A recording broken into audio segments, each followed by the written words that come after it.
어느덧 2022년 6월이 이제 마지막 주입니다. 딱 절반이 지금 지나는 시점입니다. 금년에 저희 교회에 주셨던 비전의 말씀, 너는 복이 될지라. 이 비전의 말씀이 어떻게 내 삶 가운데 지금 이루어지고 계시는지 한번 좀 돌아보고, 그래서 너는 복이 될지라 이 비전의 의미가 뭔지 또 생각해보고 또 기억해보고, 그래서 또 남은 또 하반기를 또 어떻게 준비해야 할지 또 마음속으로 또 품어보는 그런 시간을 갖고자 금년을 시작하면서 처음 나눴던 이 비전의 말씀을 한 번 더 이 중간에 선포하려고 합니다. 자, 다시 한번 금년에 저희 교회에 주신, 그리고 여러분에게 주신 비전의 말씀이 뭐죠? 너는 복이 될지라. 따라서 합시다. 너는 복이 될지라. 너는 복이 되어라가 아닙니다. 너는 복이 되어라 이게 아니라 너는 복이 될지라. 너는 복이 되어라. 우리는 복이 될 수가 없습니다. 우리 안에는 뭐가 많아요? 죄가 많아요. 그래서 복이 될래야 복이 될 수가 없어요. 우리는 죄덩어리예요. 또 이렇게 말하면 또 누군가는 약간 기분이 나쁠 수도 있겠다 싶습니다. 나는 아무리 생각해봐도 죄가 별로 없는데. 그런 분들에게는 죄송합니다. 근데 제 입장에서는 죄가 많아요. 그래서 저는 너는 복이 되어라 라고 말씀하지 않으신 게 얼마나 감사한지 모르겠습니다. 너는 복이 되어라 라고 하지 않으시고 너는 복이 될지라 이렇게 말씀해 주셔서 감사합니다. 너는 복이 되어라 라고 하면 복이 되는 것과 안 되는 것이 나의 의지에 달려 있습니다. 내가 어떻게 하느냐에 관건이 있습니다. 그런데 그렇게 말씀하지 않으시고 너는 복이 될지라 라는 말은 나의 의지가 아니라 그렇게 말씀하신 하나님의 의지가 그 안에 들어가 있습니다. 그래서 내가 나를 보면 소망이 없죠. 내 속에 선한 게 하나도 없으니까요. 죄밖에 없으니까요. 머리에서 발끝까지 죄덩어리니까요. 그런데 이런 보잘것없는 저를 붙들고 하나님께서 금년에 주신 비전이 뭐냐면 너는 복이 될 것이다. 왜냐하면 내가 너를 붙들고 반드시 그렇게 되어지도록 내가 주장하고 내가 이끌고 내가 함께 해주고 내가 붙들어 줄 거니까 너는 복이 될 것이다. 이렇게 비전의 말씀을 받으니까 얼마나 이 비전이 소망이 되고 위로가 되고 힘이 되고 능력이 되는지 모르겠습니다. 성도 여러분, 이 비전이 그냥 교회에 주신 비전, 나하고는 상관없는 비전이 아니라 나에게 주시는 비전, 우리 가정에 주신 비전으로 받으시는 은혜가 있기를 주님의 이름으로 축원합니다. 자, 그러면 너는 복이 될지라. 이 말씀의 의미가 도대체 뭘까요? 아브라함에게 너는 복이 될 것이다. 너는 복이 될지라. 그 말씀의 의미가 뭘까요? 사실 아브라함의 고향은 가나안 땅이 아닙니다. 아브라함의 고향은 갈대아 땅이에요. 거긴 바벨론 땅입니다. 갈대아 우르라고 하는 도시에 살고 있었어요. 그런데 그런 저 먼 갈대아 우르에 살고 있던 아브라함을 하나님이 만나신 겁니다. 그리고 아브라함을 어디로 데리고 가시냐면 가나안 땅으로 데리고 가신 거예요. 이 가나안 땅은 아브라함 생애에 한 번도 가본 적도 없는 땅이고 그런 땅이 있으리라 생각해 본 적도 없는 땅이에요. 그런데 하나님이 갈대아 땅에서 바벨론 땅에서 가나안 땅으로 왜 인도하셨죠? 한마디로 너는 복이 될 것이다. 아브라함을 축복하시기 위함이었어요. 자, 하나님이 아브라함에게 어떤 복을 주기를 원하셨는지 우리 1절과 2절 말씀을 우리 같이 한번 읽겠습니다. 시작.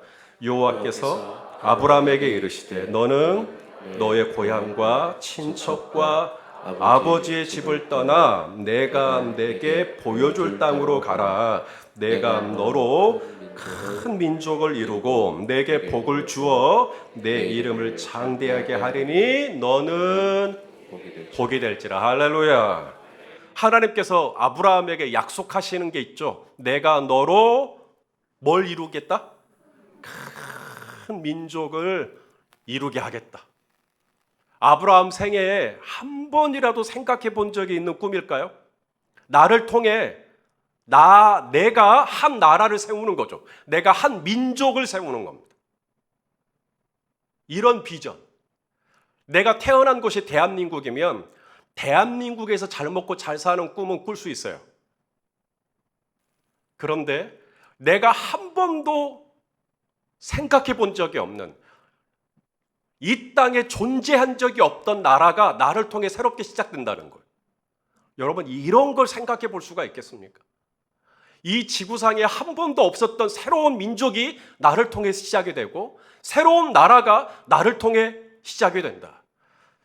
이런 꿈을 지금 아브라함에게 주고 계시는 것입니다. 여기서 우리가 알 수 있는 하나님, 어떤 하나님입니까?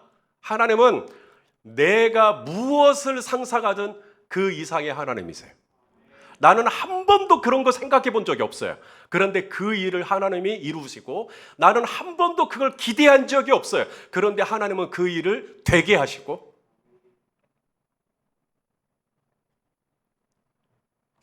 우리는 기껏해야 우리 가정만 생각하는 경향이 있죠. 우리 가정이 잘 되고 우리 가정이 잘 먹고 우리 가정이 평안하고 내 배우자가 잘 되고 내 자녀들이 잘 되고 그러면 장땡입니다. 그러면 충분해요. 그런데 하나님께서 오늘 아브라함을 부르신 이유는 그냥 아브라함 혼자 잘 먹고 잘 살라고 부른 게 아니라 아브라함을 통해 큰 민족을 시작하시기 위함이라는 거예요. 하나님께서 오늘 저와 여러분을 저 어두운 데서 불러내어 그 기이한 빛에 들어가게 하신 이유가 그냥 나 한 사람 구원받고 나 한 사람 천국 가게 하기 위함이 아니라 나를 통해 하나님께서 뭔가 큰 그림을 그리시고 우리 이광범 집사님을 불러주셨고 우리 김수양 집사님을 불러주셨고 우리 조성옥 장로님을 불러주셨다는 거예요. 그냥 나 한 사람 구원받는 게 하나님에게 전부가 아니라 나를 통해 뭔가 새로운 민족, 뭔가 새로운 나라, 뭔가 새로운 가정, 뭔가 큰 일을, 나는 한 번도 생각해 본 적이 없던 그 일을 하나님이 이루시려고 저와 여러분을 불러주셨다. 복이 되게 하겠다는 말이 그 말입니다. 여러분, 아브라함 그런데 성경은 아브람이라고 말하죠. 왜 성경은 자꾸 아브람이라고 하는데 목사님은 아브라함이라고 하지? 아브람인데? 네, 하나님이 이름을 바꿔주셔요. 원래는 아브람이에요. 주민등록상으로는. 그런데 하나님이 아브라함으로 개명을 시켜주십니다. 뜻이 달라져요. 자, 창세기 17장 5절입니다. 읽어보시죠. 시작. 이제 후로는 내 이름을 아브람이라 하지 아니하고 아브라함이라 하리니 이는 내가 너를 여러 민족의 아버지가 되게 함이니라. 그러니까 아브람이 아니라 아브라함의 뜻이 뭐라고요? 너는 여러 민족의 아버지다. 그러니까 아브람은 뭘까요? 아브람은 한 가정의 아버지예요. 그게 우리의 비전이잖아요. 그게 우리의 소망이잖아요. 그냥 나는 이 가정의 가장으로서 그냥 우리 가정에서 존경받는 가장으로 지내면 그거로 끝이잖아요. 아브람이면 되잖아요. 그런데 하나님은 아브람을 아브람으로 부르지 않고 아브람을 부르실 때 아브라함의 비전을 가지고 부르셨다는 거예요. 한 가정을 축복하는 축복권 정도가 아니라 너를 통해 여러 민족이 복을 받도록, 너를 통해 너와 너의 가정만이 아니라 너의 식구만이 아니라 너를 통해 예루살렘과 유대와 사마리아와 땅끝까지 이르러 너를 통해 복을 받는 사람들이 많아지도록 너의 축복이 점점 확장되어지도록 내가 너를 복이 되게 할 것이라고 이 비전을 가지고 저 갈대아 우르에 있던 아브라함을 불러주셨듯이 저와 여러분도 불러주시고 그게 에클레시아죠. 나를 불러주셨다. 에클레시아. 밖에 있던 우리를 하나님이 콜링해 주신 거예요. 그래서 저와 여러분이 열린 베델교회가 된 거예요. 그래서 우리를 교회 되게 하시고 성도가 되게 하시고 하나님을 아빠 아버지라 부르는 자녀가 되게 하시고 이유가 뭔가? 내가 복이 되게 하셔서 아브라함이 아니라 아브라함이 되게 하셔서 나를 통해 여러 민족을 땅끝까지 축복하는 놀라운 축복권을 가진 하나님의 사람이 되게 하시고자 하시는 큰 그림을 가지고 저와 여러분을 불러주셨다는 것이 금년의 비전의 말씀이에요. 하나님이 그 꿈을 가지고 저와 여러분에게 말씀하시는 겁니다. 너는 복이 될지라. 다시 한번요. 따라서요. 너는 복이 될지라. 다시 한번. 나는 복이 될 것이다. 나는 복이 될 것이다. 아멘입니까? 왜요? 하나님이 말씀하셨잖아요. 내가 그렇게 되게 해주겠다고. 아브라함이 얼마나 연약한 자였어요. 얼마나 아슬아슬한 인생이었습니까? 깨지기 쉬운 사람이었어요. 그런데 아브라함이 되게 하셨죠. 끝끝내 믿음의 사람이 되게 하셨어요. 그런 것처럼 하나님께서 오늘 저와 여러분도 붙드시고 아브라함 같은 나를 아브라함이 되도록, 우리 하나님의 복이 되도록 우리를 통해 하나님이 열방을 축복하는, 많은 사람을 축복하는, 복되게 하는 복이 되도록 저와 여러분의 인생을 붙들어 주시겠다 하시는 것이 금년에 저희 교회에 주신 비전의 말씀인 겁니다.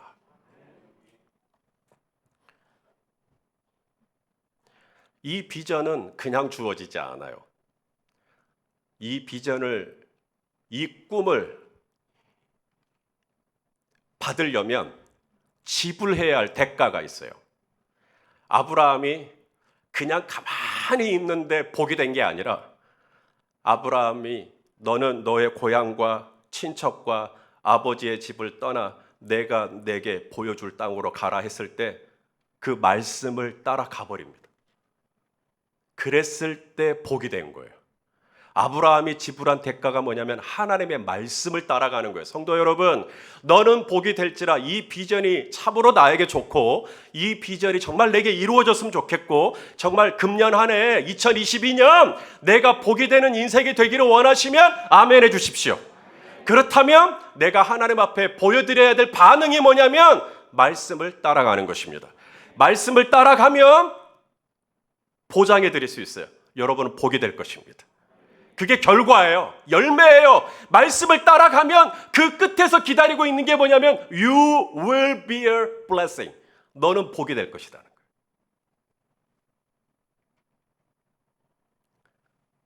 너의 고향과 너의 친척과 너의 아버지의 집을 떠나라.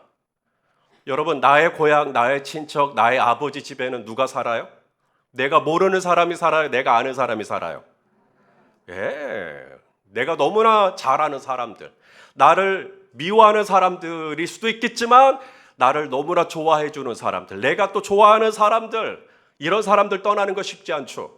저와 여러분 안에는 사람들과 어울리고 사람들과 함께 있기를 좋아하는 경향이 있습니다. 심리학적으로 다 있어요. 누구에게나 다 있습니다. 고립되는 걸 엔조이하는 사람은 병원 가보셔야 됩니다. 우리는 누구나 다 나의 고향, 나의 친척, 나의 아버지의 집에 있을 때 아늑함을 느껴요. 이것을 심리학에서는 사회적 동조 현상이라 그럽니다. 사람은요, 당신과 내가 다른 것을 불편해요. 어떤 공동체가 있는데, 커뮤니티가 있는데 나 혼자 튀는 걸 좋아할 사람 별로 없습니다. 나도 그들과 같이 녹아들고, 그들이 무슨 옷을 입으면 나도 같이 입고, 그들이 무슨 얘기를 하면 나도 같이 어울리고, 그런 데서 심리적인 안정감을 찾아요. 그게 사회적인 동조현상에 누구나 다 가지고 있어요. 그런데 이걸 떠나라는 거예요. 사람들을 떠나라는 거예요. 나에게 너무나 익숙한 사람들, 내가 좋아하고 나를 좋아해 주는 사람들, 이들을 떠나서 하나님의 말씀을 따라가라. 하나님의 말씀을 따라가려고 할 때 그것과 경쟁이 될 수 있는 것 중에 하나가 사람입니다. 하나님의 말씀을 따라가는 게 정답인 건 아는데 우리로 하여금 말씀을 따라가지 못하도록 붙들고 있는 것 중에 하나가 사람이에요. 사람들의 생각, 사람들의 판단, 사람들의 의견, 사람들의 주장, 이런 것에 굉장히 우리는 영향을 많이 받습니다. 또 하나가 있어요. 너는 너의 고향, 친척, 아버지의 집. 여러분, 내 고향, 내 친척, 내 아버지의 집은 내가 모르는 곳이 아니죠. 나에게 너무나 익숙한 곳입니다. 내 친척 찾아가는 것 어렵지 않아요. 내 고향 찾아가는 것 어떻게 가야 되는지 알아요. 내 아버지 집 가는 길 모르시는 분 계신가요? 그래서 우리는요, 생전 처음 가보는 길이 가깝게 느껴져요? 익숙하게 갔던 길이 가깝게 느껴져요? 익숙한 길이 가깝죠. 그러니까 처음 갈 때는 되게 시간이 오래 걸리는 것 같아요. 그런데 돌아올 때는 아까보다 훨씬 시간이 단축되는 느낌이 들죠. 왜냐하면 한번 왔다 가봤기 때문에. 나의 고향, 나의 친척, 나의 아버지 집은 그런 곳이에요. 나에게 너무나 익숙한 곳이에요. 우리는요, 익숙한 곳이 좋아요. 만일에 이 익숙한 것이 조금이라도 바뀌잖아요. 그러면 되게 불편한 감정들이 우리 안에 올라옵니다. 여러분만 그러는 게 아니라 누구나 다 그래요. 그런데 하나님께서 도전하시는 겁니다. 나의 익숙한 환경, 내가 좋아하는 사람들, 이 환경을 따라서 혹은 사람들을 따라서 하지 말고 아브라함은 말씀을 따라가요. 그랬을 때 복이 됐다는 거예요. 자, 우리 말씀을 통해 확인합니다. 오늘 본문 4절 말씀 같이 읽으시죠. 시작. 이에 아브라함이 여호와의 말씀을 따라갔고 롯도 그와 함께 갔으며 아브라함이 하란을 떠날 때 75세였더라. 그러니까 아브라함이 나이가 몇 살 때부터 복이 되기 시작한 거예요? 75세가 됐을 때. 그때부터 복이 될지라. 그러니까 저와 여러분이 아직까지 내가 복이 되지 못한 이유가 있다면 나이가 아직 75세가 되지 않았기 때문인 거죠. 75세만 되기만 되면 나는 이제 복이 되는 거죠. 그런 거죠. 설교 이렇게 하면 이상해지는 거죠. 아브라함이 너는 복이 될지라. 너는 복이 될지라. 하나님의 복이 되기 시작한 것은 75세가 아니었습니다. 아브라함이 복이 된 것은 언제부터였어요? 말씀을 따라가기 시작할 때부터 그의 인생이 복이 된 겁니다. 내가 아직 75세가 안 돼서 복이 안 된 게 아니라 내가 아직도 사람 따라가고 있는 거예요. 내가 아직도 환경 따라가고 있는 거예요. 아직도 상황을 따라가고 있는 거예요. 그러니까 복이 안 되는 거예요. 복이 되려면 말씀을 따라가셔야 됩니다. 그러면 내 나이가 아직 20대밖에 되지 않았고 나 아직 30대, 40대, 50대밖에 되지 않았지만 나는 복이 될 수 있어요. 언제? 당신의 나이가 몇이든 상관없습니다. 하나님의 말씀을 따라가기 시작할 때 당신은 복이 됩니다. 시몬 베드로는 갈릴리 바다의 어부였죠.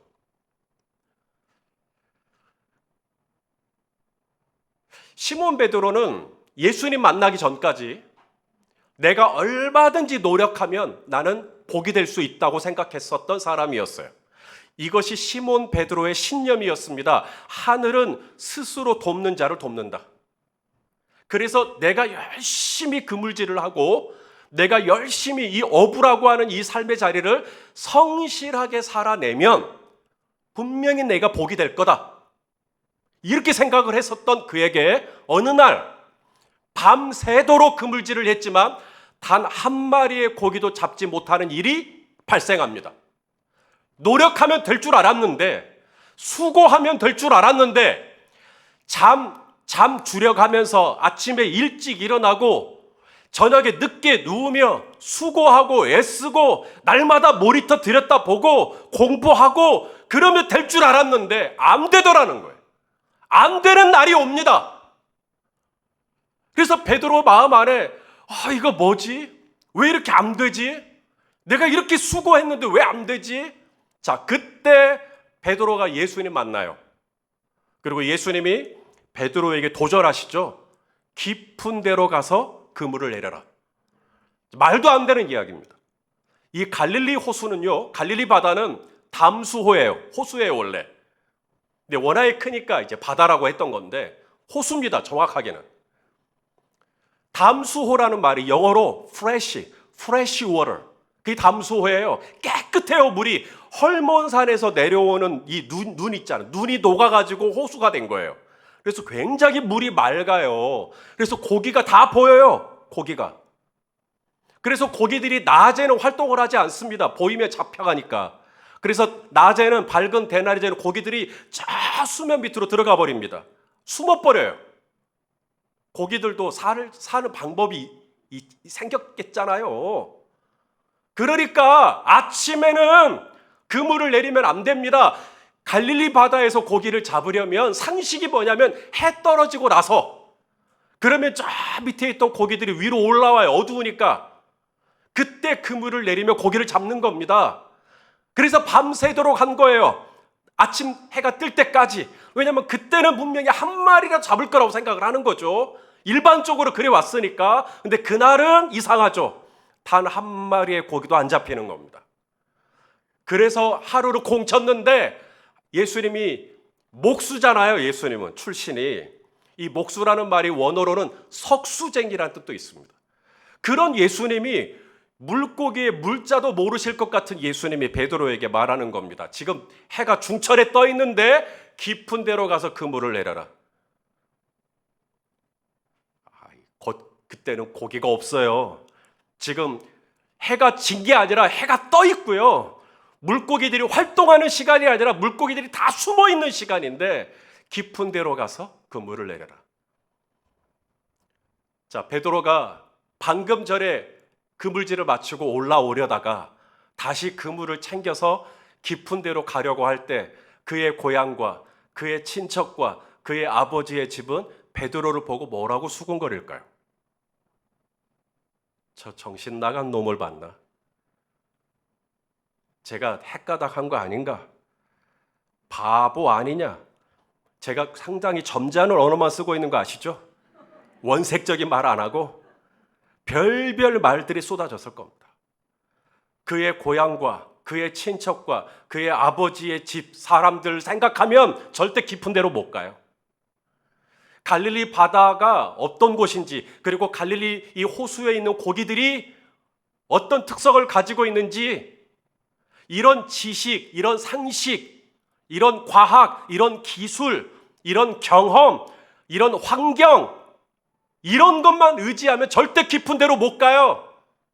그런데 이날 시몬 베드로가 사람들이 나한테 뭐라고 하든 내가 그동안 가지고 있었던 경험과 기술과 지식이 뭐였든 시몬 베드로가 말씀을 따라가기로 결정을 합니다.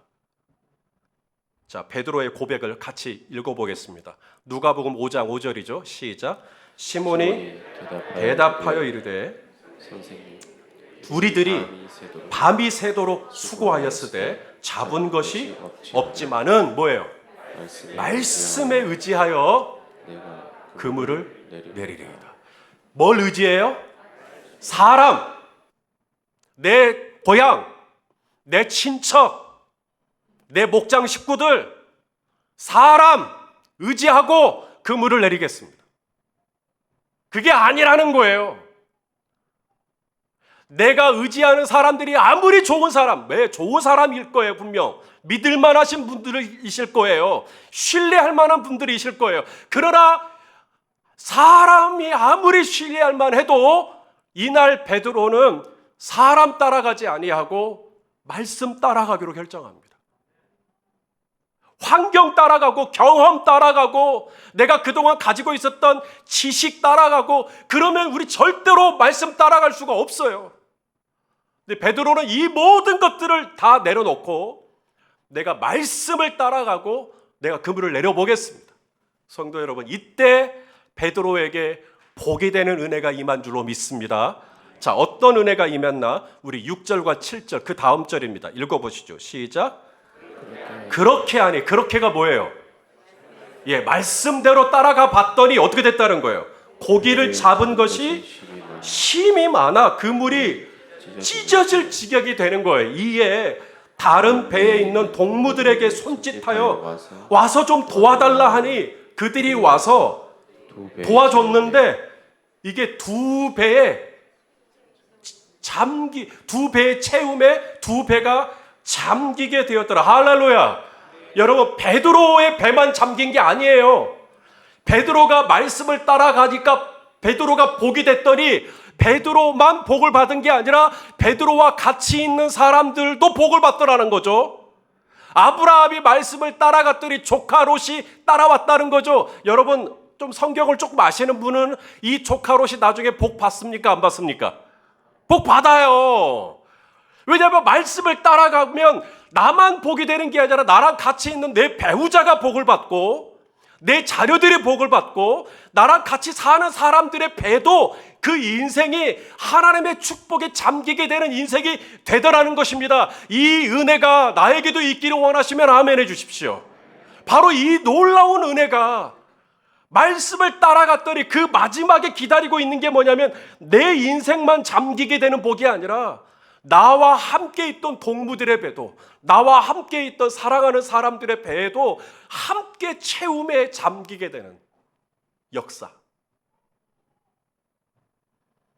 성도 여러분, 이 비전이 금년에 저희 교회에 주신 비전이에요. 이 일을 위해 우리가 할 일이 있습니다. 말은 태어나면 어디로 보내요? 제주도로. 사람 태어나면 어디로 보내요? 잘하시구만. 사람 태어나면 전부 다 갈대아로 보내야죠. 아브라함이 있었던 갈대아요. 왜요?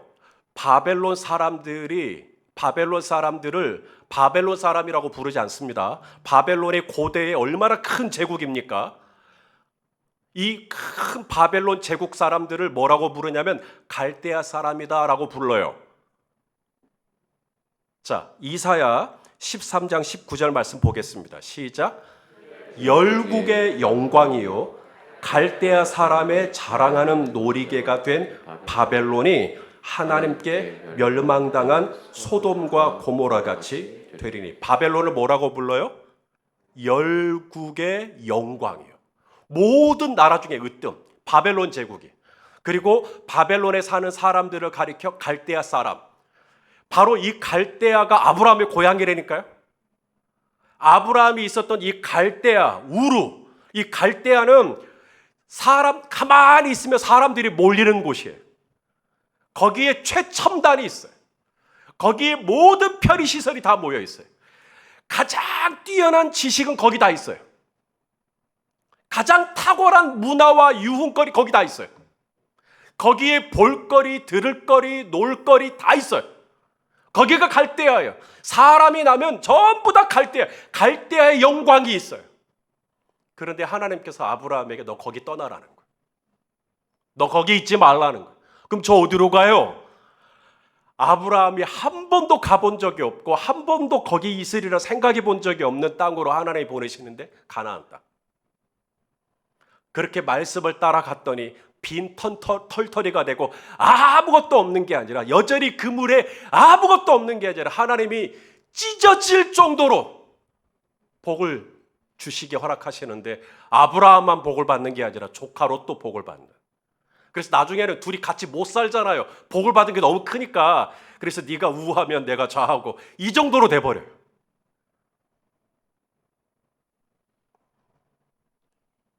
사랑하시는 성도 여러분, 세상은 하나님을 알지 못하기 때문에 다 갈대아로 가라고 말합니다. 스카이로 가라고 말합니다. 한양으로 가라고 말합니다. 하나님을 알지 못하기 때문에 그런 거예요. 하지만 성도는, 하나님의 부름을 받은 교회는 우리가 가야 될 곳은 딱 하나입니다. 말씀을 따라가야 합니다.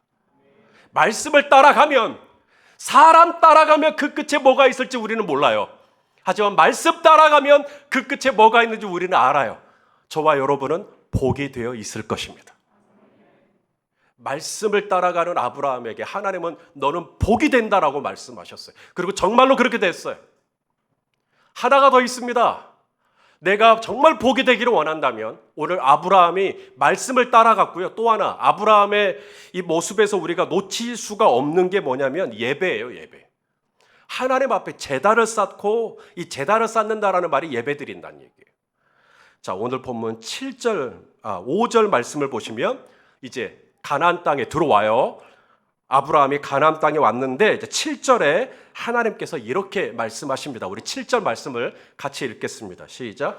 여호와께서 아브라함에게 나타나 이르시되 내가 이 땅을 내 자손에게 주리라 하신지라. 자기에게 나타나신 여호와께 그가 그곳에서 제단을 쌓고. 지금 아브라함이 있는 이 땅은 무슨 땅이에요? 가나안 땅이요. 여러분, 가나안 땅은 누가 주인이에요? 땅의 주인이요. 등기비 등본 떼보세요. 땅의 주인이 누구라고 돼 있어요? 서류상으로, 문서상으로 가나안 사람들이 그 땅의 주인이죠. 그런데 하나님께서 말씀하십니다. 내가 이 땅을 너에게 주겠다. 가나안 사람들의 땅이에요. 그런데 하나님은 마치 당신이 이 땅의 주인인 것처럼 내가 이 땅을 너와 내 자손에게 주겠다. 그런데 이 말씀을 받고 아브라함이 하나님 앞에 보인 응답이 뭐냐면 예배 드리는 거였어요. 그러니까 아브라함이 제단을 쌓고 예배를 드린 이 의미가 뭐냐를 생각해 보세요. 내가 이 땅을 너와 내 자손에게 주겠다 라고 말씀하실 때 하나님, 이 땅의 주인은요 따로 있어요. 이 땅의 주인은 예전부터 가나안 원주민들의 땅이었습니다. 가나안 사람들이 이 땅의 주인입니다 라고 했다면 예배 못 드리죠. 그런데 아브라함이 예배를 드립니다. 왜요? 하나님 맞습니다. 하나님이 이 땅의 주인이시죠.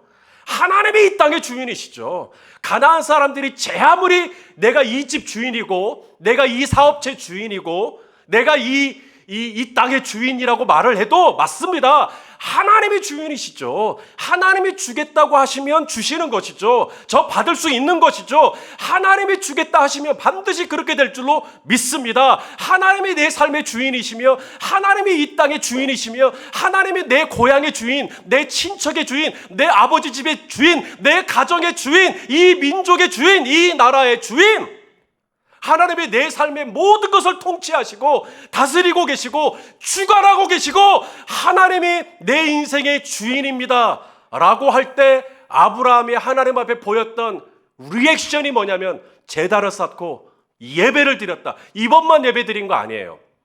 베델 동편으로 옮겨가서도 또 예배를 드립니다. 자, 오늘 본문 우리 8절과 9절 또 읽어보겠습니다. 시작. 거기서 베델 동쪽 산으로 옮겨 장막을 치니 서쪽은 베델이요 동쪽은 아이라. 그가 그곳에서도 여호와께 제단을 쌓고 여호와의 이름을 부르더니 점점 남방으로 옮겨갔더라. 할렐루야. 아브라함의 예배의 지경이 점점 넓어지죠. 아브라함의 예배가 한 번으로 이랬어. 예전에 예배는 주일날 와서 한 번 드리는 거죠. 이 예배가 전부였어요. 그런데 나중에는 예배가 점점 늘어나죠. 새벽 예배도 드리고 수요일 밤 예배도 드리고 목장 예배도 드리고 가정 예배도 드리고 점점 남방으로 예배가 점점점 확장돼요. 왜요?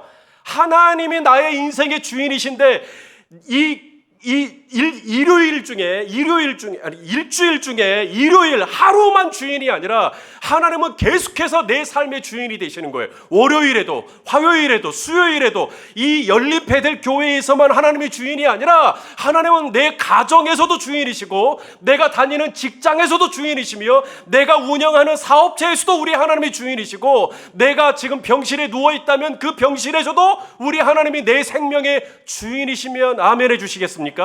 그렇다면 내가 있는 곳이 베델 남방이든 베델 동편이든 베델 서편이든 내가 어느 곳에 가든지 이 땅의 주인, 이 삶의 주인이 주님이신 것을 내가 믿고 의지하고 그것을 내가 선포한다면 여호와의 이름을 부르더니라고 말할 때 이 부른다라는 말이 원어로 선포예요. proclaim.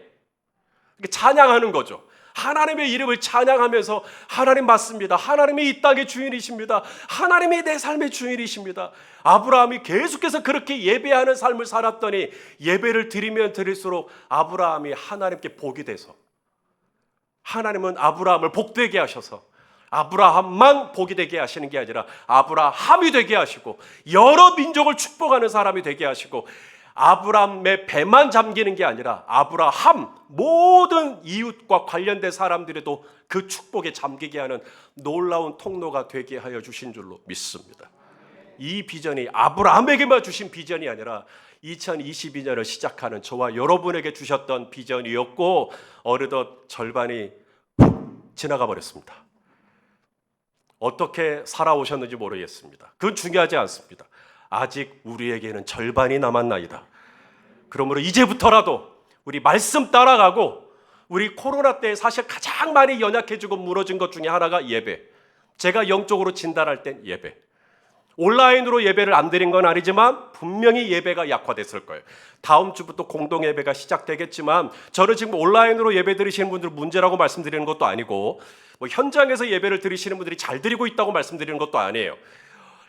고넬료의 가정처럼 집에서 예배를 드리지만, 온라인으로 예배 드리지만 얼마든지 하나님의 받으시는 예배 드릴 수 있고요. 몸은 교회에 나와 있지만 글쎄요, 잘 모르겠습니다. 성도 여러분, 중요한 것은 내 안에 무너졌던 이 제단을 다시 수축하고, 하나님이 어디에 있든지 정말 하나님을 내 앞에 모시고 하나님이 내 앞에 계신 것처럼 내가 그렇게 하나님을 예배하고 여호와의 이름을 부르고 제단을 쌓을 때 하나님은 저와 여러분의 인생에 복이 되게 하시고, 내 삶에만 하나님의 복이 잠기는 게 아니라 나와 함께 있는 자들에게도 이 복이 잠길 수 있도록 우리 성도님들을 그렇게 축복하여 주실 줄로 믿습니다.